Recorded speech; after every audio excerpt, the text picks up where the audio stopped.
A pleasant day to our honorable adjudicators, members of the affirmative and negative teams, and to all the audience. Ladies and gentlemen, I'm Angelica L. Valdez, and welcome to our virtual Philippine History Debate 2020. This will be a formal debate about the controversy of Cry of Rebellion. There are different versions from different biases where this event happened. So we are here today to discuss where the Cry of Rebellion really happened. Is it in Balintawak or in Pugadlawin? Each speaker has given 3 minutes to defend their side and to persuade the judges. For us to have knowledge about this topic, I'm glad to introduce to you our speakers on each side. The affirmative team who says that the Cry of Rebellion happened in Pugadlawin are Ms. Ella Yadaw, Ms. Christine May Rodriguez, and Mr. Christopher Santos. The negative side who says that the Cry of Rebellion happened in Balintawak are Mr. Jumuel Sapon, Mr. Gamaliel Pajarillo, and Mr. Mike Santos.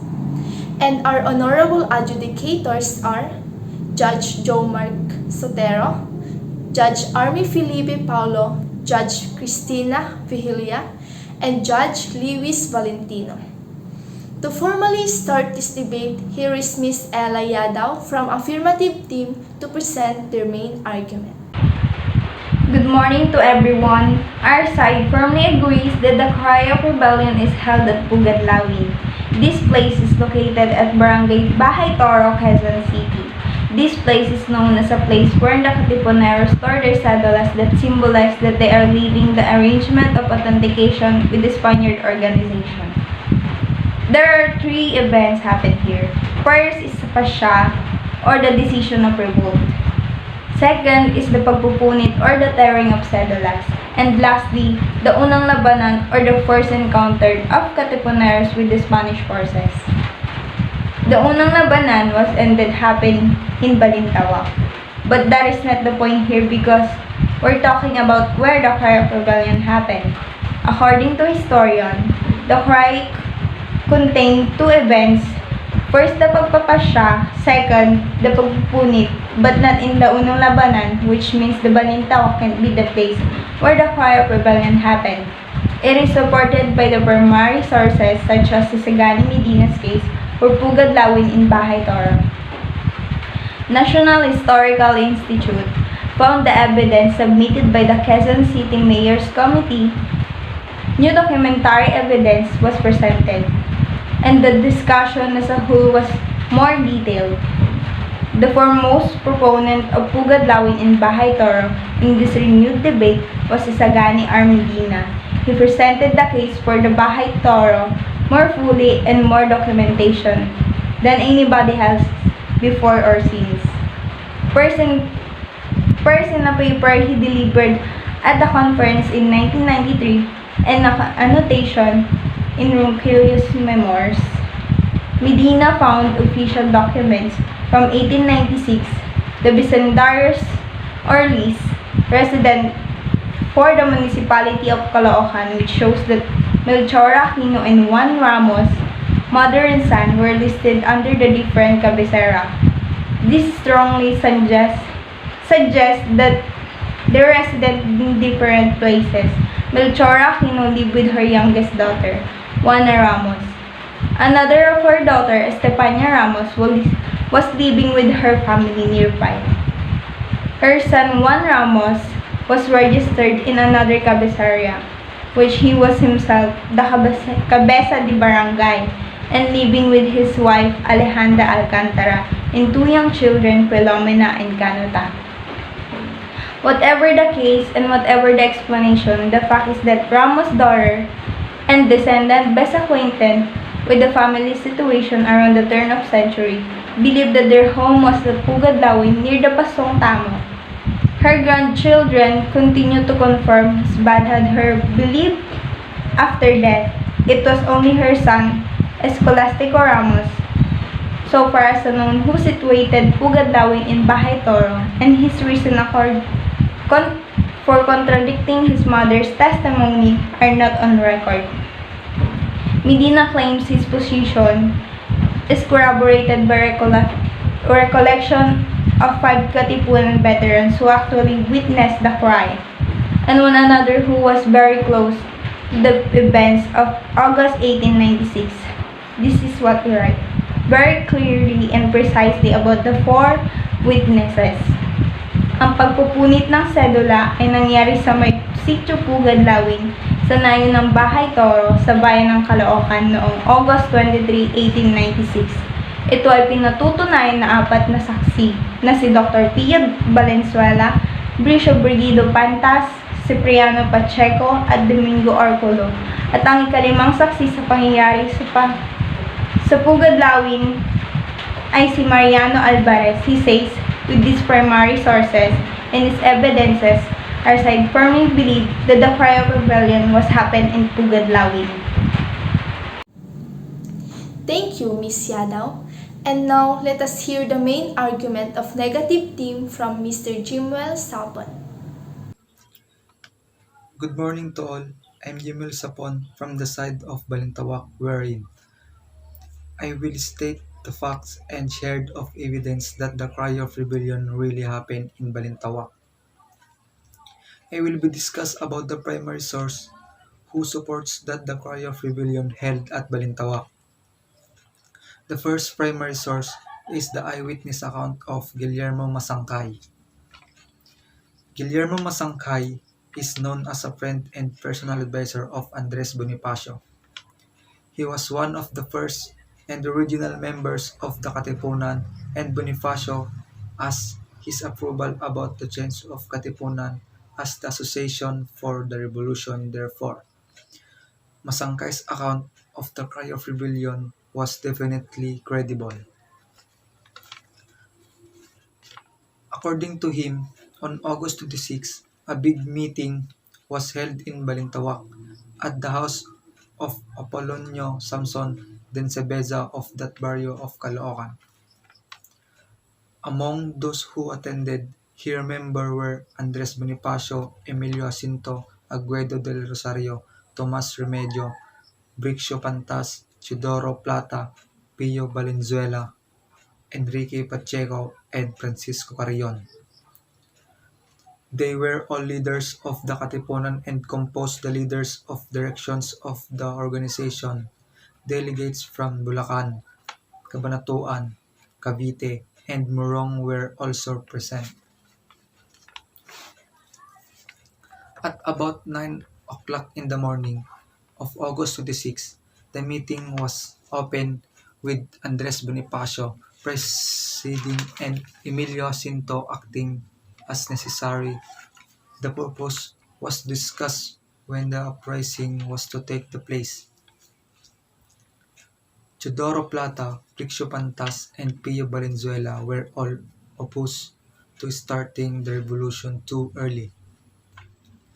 Andres Bonifacio, sensing that he would lose to the discussion, then left the session hall and talked to the people who were waiting outside for the result of the meeting of the leaders.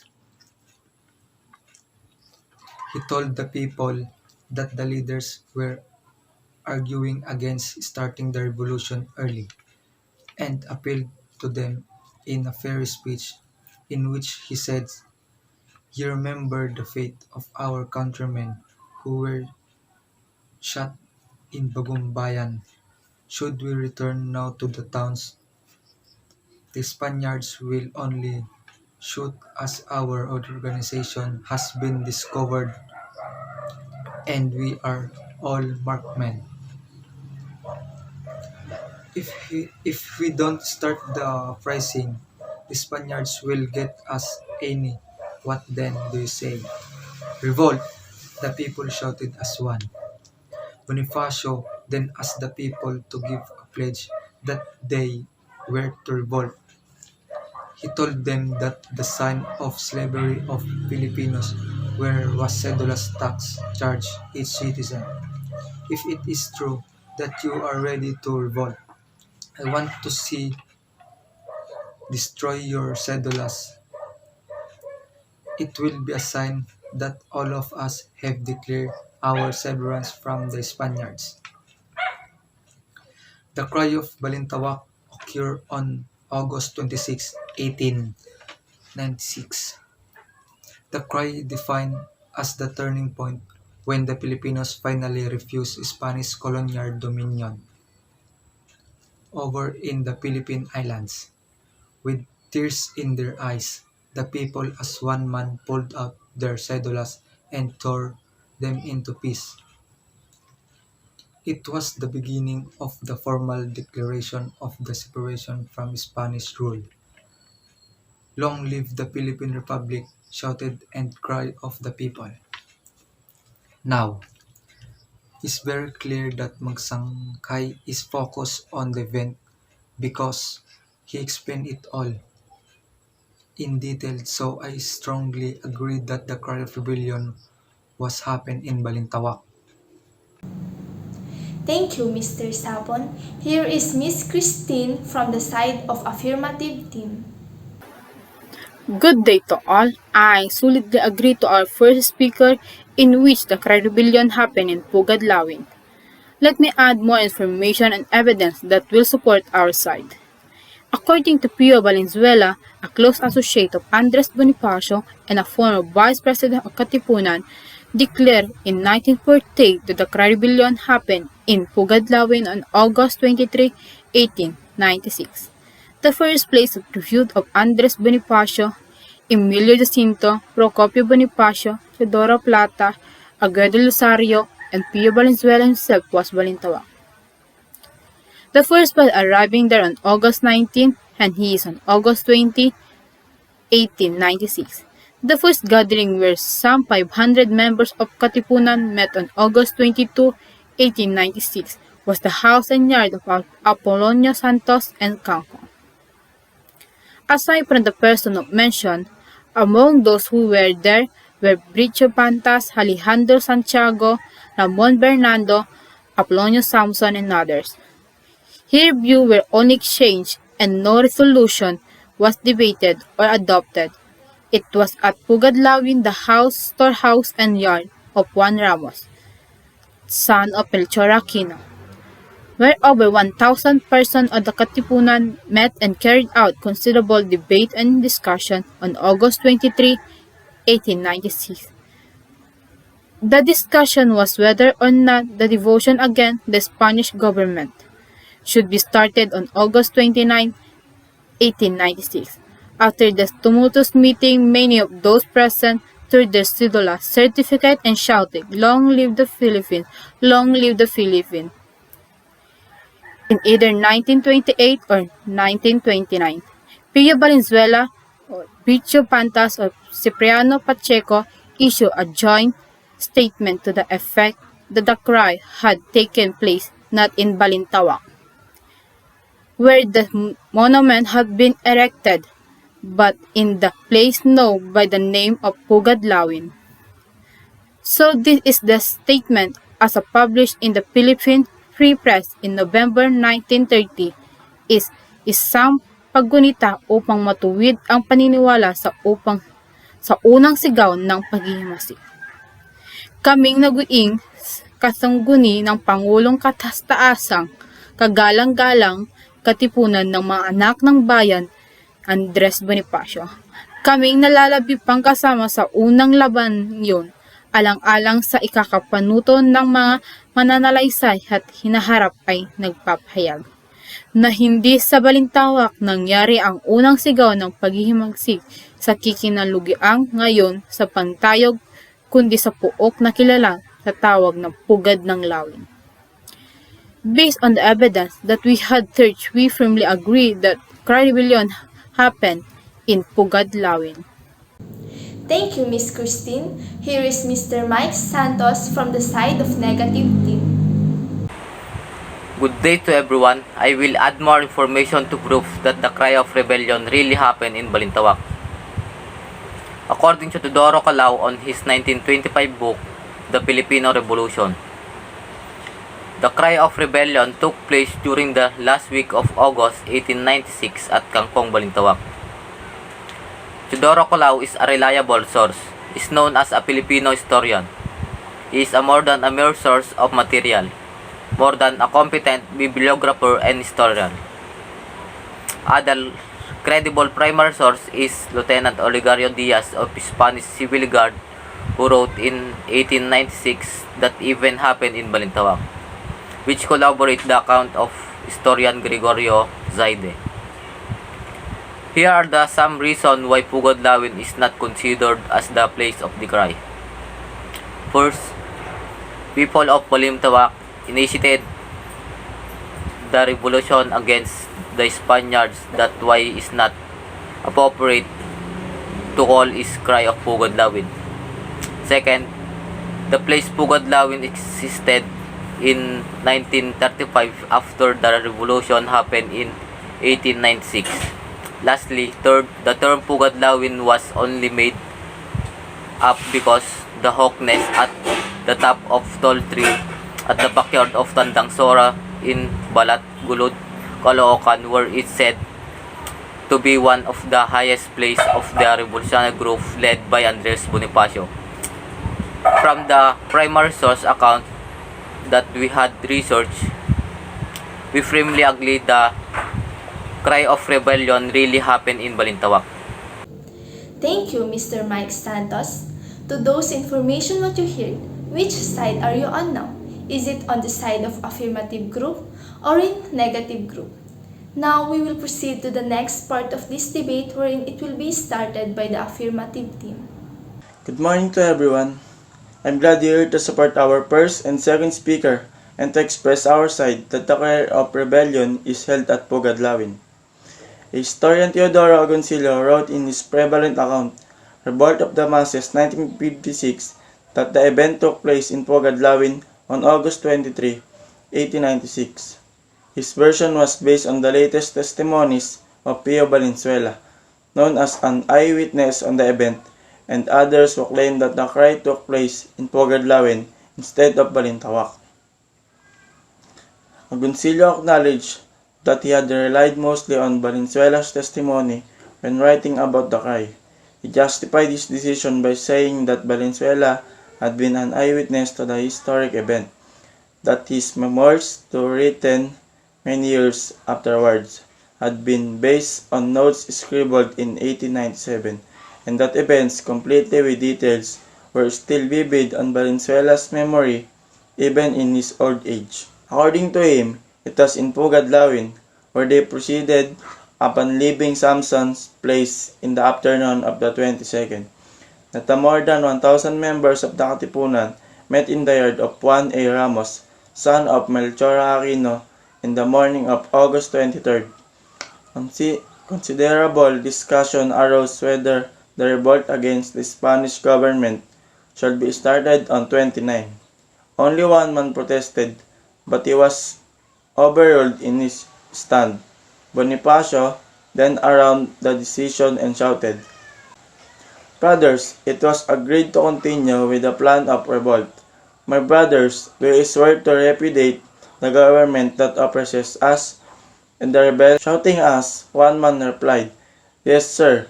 That being the case, Bonifacio added, Bring out your cedulas and tear them to pieces to symbolize our determination to take arms. Amidst the ceremony, the rebels, tear-stained eyes, shouted, Long live the Philippines! Long live the Katipunan! Agoncillo was the preeminent historian of the day. In the 1896 revolution was among his special fields. It was mainly upon his advice. It is commonly said that the Philippine government ruled that the term of cry of Balintawak should be discarded in favor of cry of Pugad Lawin.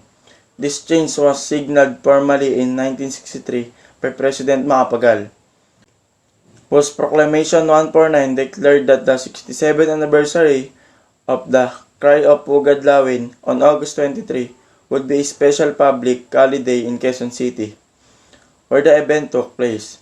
According to NHI, the last Sunday of August was declared National Heroes Day by virtue of Republic Act No. 3827 of 1931.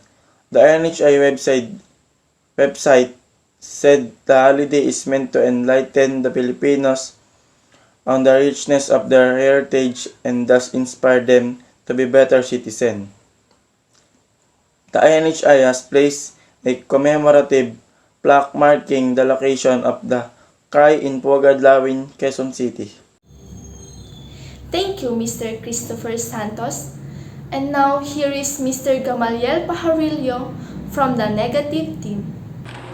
A pleasant day to all. I'm glad to support our first and second speaker wherein the cry of rebellion held at Balintawak. It was the unang labanan, as Borromeo and Weller points out, that was commemorated by the first monument to the events of August 1896.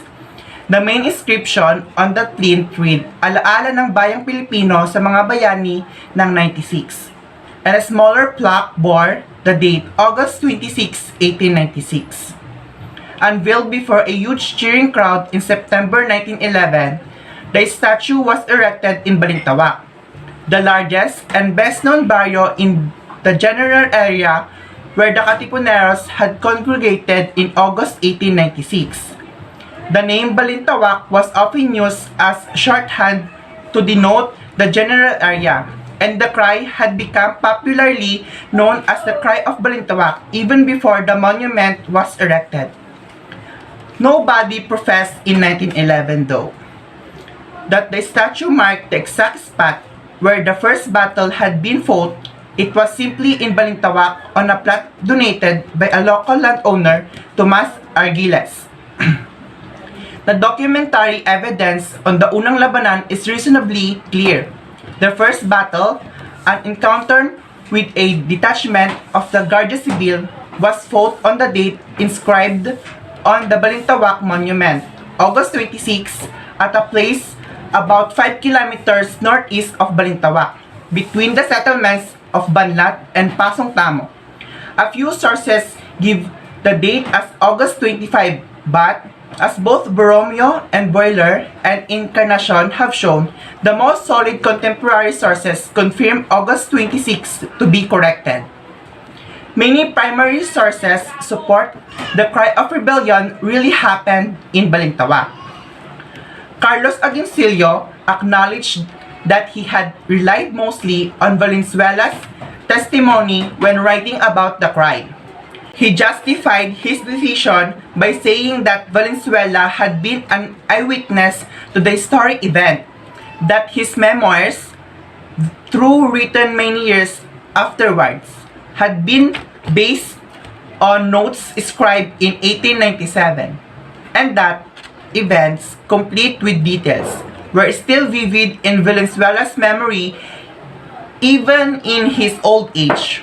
Ronquillo, in his first chronicle of the revolt against Spain by a Filipino, written in 1896, his work begins with the words, sa isang araw ng pagpupulong sa Balintawak, noong Agosto 24, 1896, kaarawan ng pasimulan ng revolusyon. According to Santiago Alvarez Memoirs, ang Katipunan at Paghihimagsik, written in 1927, the cry of rebellion took place in Bahay Turo, now Quezon City, on August 24, 1896. Because of these credible sources, our side are firmly agreed that the cry of rebellion happened in Balintawak, not in Pugadlawin. Because of the credible sources, our side are firmly agree that the cry of rebellion happened in Balintawak, not in Pugadlawin. Thank you, Mr. Pajarillo. And now let us proceed to the last part of this debate, wherein each side has the opportunity to cross-examine one another. Cross-examination is a time between the two teams where they ask each other questions to clarify and better understand each other's side. How we can know that Guillermo Magsangkay's statements are true? Because Masangkay is friend and advisor of Andres Bonifacio, and he is one of the pioneer of Katipunan. Aside from that, Masangkay was present during that event, and all his statements correspond with the Guardia Civil statements. How can you say that Pio Valenzuela is a credible if he is consistent with her information about the cry of rebellion? Pio Valenzuela is known as a close friend of Andres Bonifacio, and he personally witnessed the event. And just like what Agoncillo said, Valenzuela's seniority in Katipunan, his status as physician, his political career, his prominence, commemoration of revolution, his contacts with historian and so on are the reason why he relied mostly Valenzuela's testimony.